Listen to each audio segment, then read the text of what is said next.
Good morning, good afternoon, or good evening to you, wherever you may be. I am Sam, and this is By Stitch. By Stitch? No, it's not. This is By Hook or By Needles. And today's stitch is called Scallop Pattern. Now, or scallop stitch, I suppose you would call it. It is very similar to the fan and feather, which I will probably do a tutorial for at some other stage, but it's not. You need to be very careful with this stitch because you decrease and decrease and decrease for the first, on rows 1 and 3, you decrease a lot of stitches, and then it's on row 5 that you still decrease some more, but then you add them all back again. So you really should not count your stitches to see if you're correct until the 5th or the 6th rows. The only time that you're going to get an accurate stitch count, or you're going to know whether or not your stitch count is correct for the pattern. It is a multiple of 13 plus 2. So I have 28 stitches, 2, 4, 6, 8, 10, 12, 14, 16, 18, 20, 22, 24, 26, 28. But as I say, you end up decreasing in the first, and on the first and third row, you end up decreasing about 8, I think, altogether. But you increase them again. And it doesn't affect the side. You see the side still remains nice and straight. So you're not going to end up with a sort of wavy edge, which is good. I don't know how it manages to do that. I really don't. I'm sure there's someone who could probably explain that. But, not me. I find that really nice. I suppose it's just because of the extra width here that sort of pushes it all back out again. Anyway, so it's a 6th row repeat, as I say. It's a multiple of 13 plus 2. Once again, I am using my Bendigo wool 100% washable merino and my 4.5 meter higher, I think bamboo needles, or DPNs. That's because they are double pointed needles. They've got a point at each end. I just find these easier than using a cable needle to teach, because otherwise you get the cable clacking all the time, and and I like these. They're nice and short and handy. Okay, so do not count your stitches until the end of the 5th or 6th row to see if you are correct. But having said that, I think if you, for example, let's say I was going to make a scarf this wide, and I know I've got 28 at the beginning of my pattern, and then after the first row I've decreased a load. If I counted the stitches and wrote that down, and then counted the stitches at the end of the 3rd row when I decrease some more, I know that that's going to stay consistent. I'm going to lose stitches, gain stitches. So you could do that. So you could, check. But obviously, depending on how many repeats you do, it's going to, depend on how many stitches you lose and that sort of thing. So, it is still possible that you can count at the end of each row, but you just have to be aware of how many stitches you have decreased, if you want to be checking your stitch count.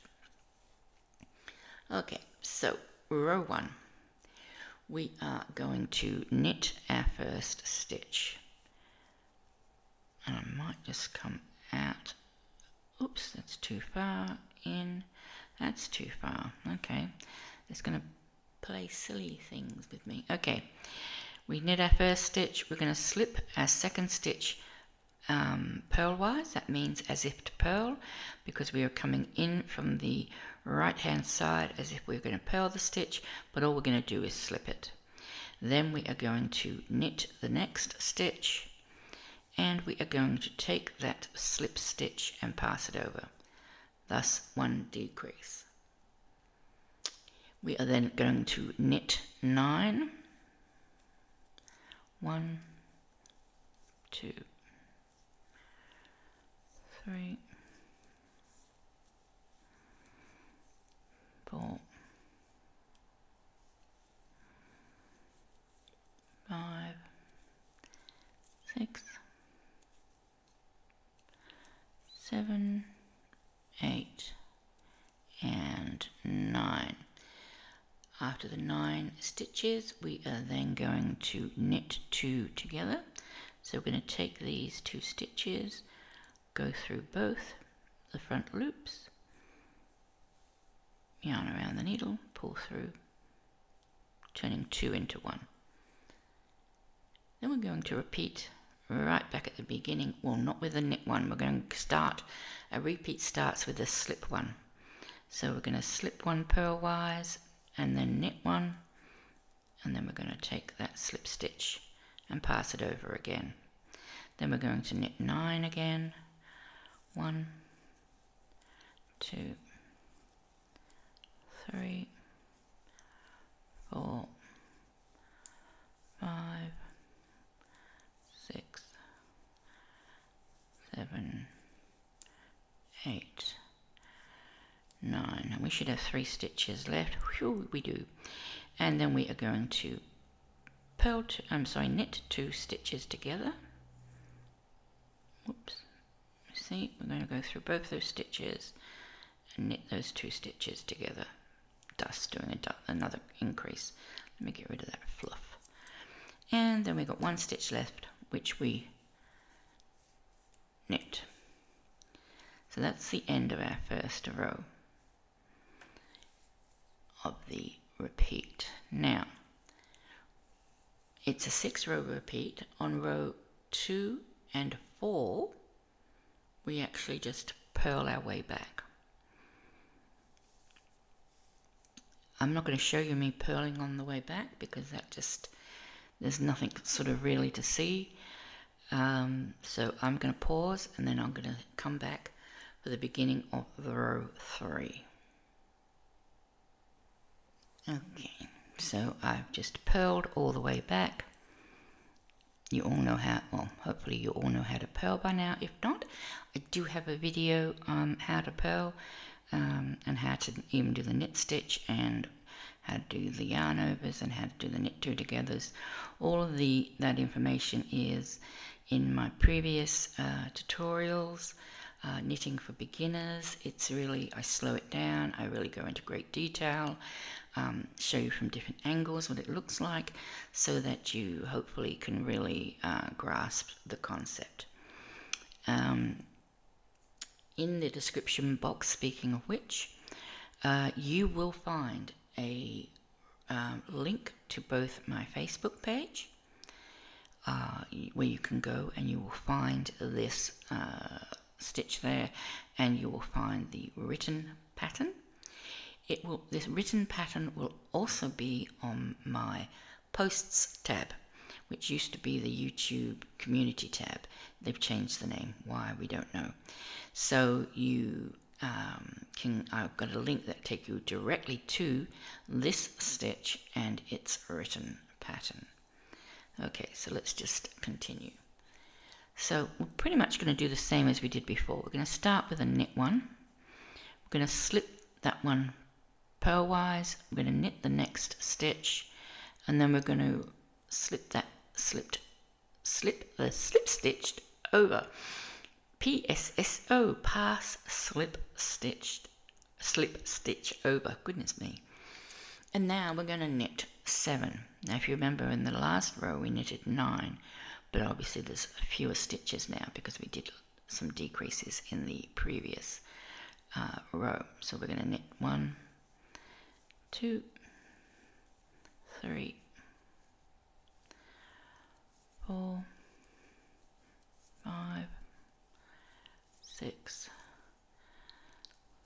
7. I'll just check. 2, 4, 6, 7. Yep. Then we're going to knit the next 2 stitches together, just as we did in the first row. Knit those 2 together, and that's 1 repeat done. So now we're going to do our second repeat, which is slip 1 purlwise, knit 1, slip past stitch over, and then knit 7 again. And then that should leave us with 3 stitches. Cross your fingers.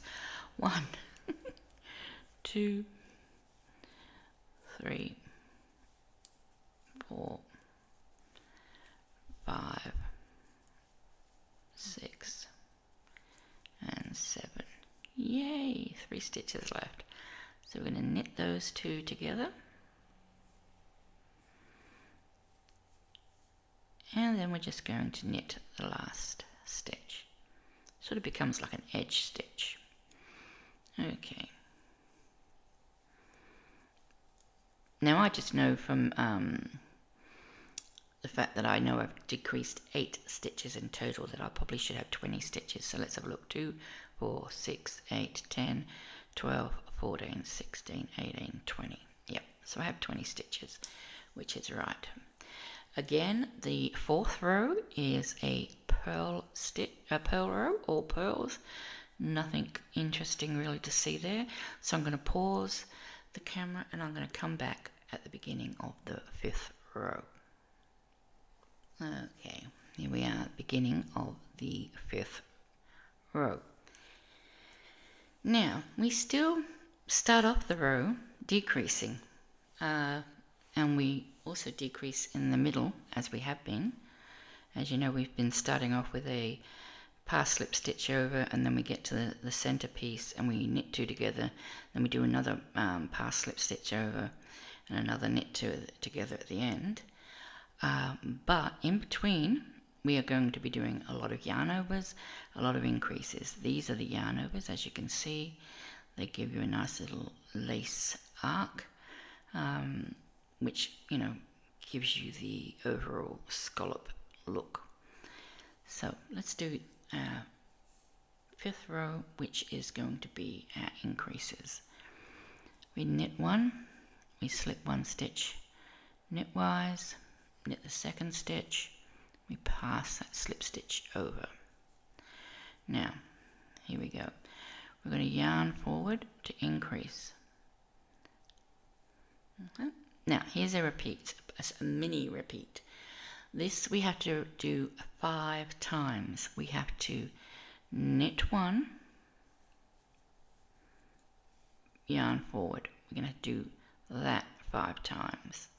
So it's 1, knit a stitch, yarn forward 2, knit a stitch, yarn forward 3, knit a stitch, yarn forward 4, knit a stitch, yarn forward,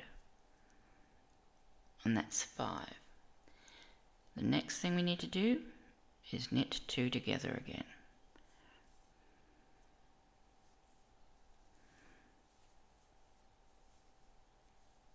And that's halfway through our repeat.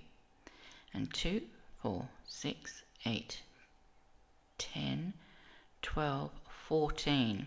Yes, we have halfway. We've got 14 stitches, which is half of 28. So we know we are on the right road. Okay. We do our repeat again, which is slip 1 purlwise, knit a stitch, and slip the stitch. Slip the past stitch over, or pass the slip stitch over. That is worse than saying Sally sells seashells by the seashore, or whoever it is, or seashell. Goodness me, I'm not one for tongue twisters, whatever. Right, we yarn forward. Now we're going to do our repeat again, our little mini repeat, which is knit 1, yarn over 5 times. So here we go. Knit 1, yarn over 1, knit 1, yarn over 2, knit 1, yarn over 3, knit 1, yarn over 4, knit 1, yarn over, and that's 5. We've got 3 stitches remaining. We're going to finish it off with another knit 2 together, and then we're going to knit that last stitch, and we should have 28 again. 2, 4, 6, 8, 10, 12, 14, 16, 18, 20, don't count that one, 20, 22, 24, 26, 28. Okay, now you see this ribbed arc we get? That gets produced on the next stitch, on the next row, sorry. We turn the row. Now, instead of purling as we have been on these return rows, so I'm calling them return rows because they're just getting us back to the beginning. What we do to get that little ridge occur, we need to knit this row. So row 6, which is the final repeat of the stitch, we're just going to knit all the way across, and that will give us a little ridge on the front of the stitch, which sort of gives frames the arch and gives it a nice a look. That lets you know too that you've come to the end of your 6th row and the end of your repeat, and then you've got to start all over again.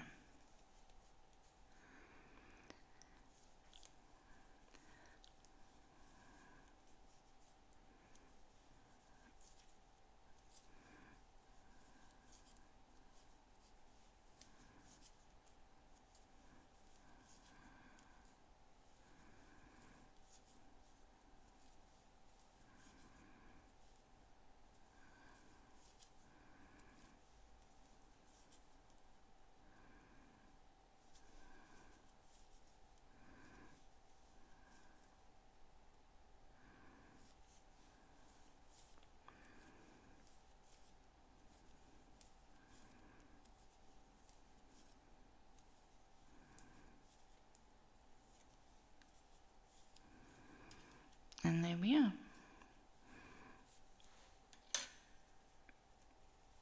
And that is the final repeat, or final stitch row of the repeat. That is the scallop pattern, or the scallop stitch. I hope you enjoyed learning that with me today. You know, will you use it? Will you not use it? What would you use this stitch for if you were going to use it? I could see this actually being quite nice on a bag, maybe even. I think that would look quite nice. Obviously, you wouldn't be able to put anything too small in the bag because of the holes, unless you lined it. But even a beach bag, you know, and you could do this rib a different color. This could be the same color each time. You could do this as a cream or a black, and then each of these stripes could be a different color. So you could have it as a bit of a stash buster. You could put, a few rows, a different row of each color in between, and have these as a standard, as your main, if you'd like, the consistent color. That would look really good, I think.